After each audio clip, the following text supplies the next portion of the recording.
Tracking severe storms, possible tornadoes, flash flooding, damaging winds, several states involved.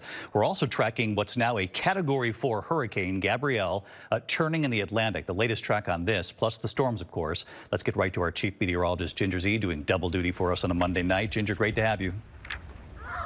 Hey, great to be here. David, severe to strong storms from Columbus, Ohio, right on down into northeastern Kentucky. So you can see that line moving through. That's even had a few tornado warnings on it. But look, Iowa back into Omaha, Nebraska, Wichita, nearly Oklahoma City to Garden City, Kansas also have a threat. Right into the Ozarks, you'll also see a flash flood threat. That goes through tomorrow and includes Little Rock. Now, Hurricane Gabrielle, you mentioned it. It's east of Bermuda by a few hundred miles. And thankfully, because this thing rapidly intensified today, it is going to move northeast away from that island and thankfully remain a fish storm. However, the National Hurricane Center is watching two other waves that have an 80 and 50% chance, respectively, of developing into our next depression. That name would be Umberto.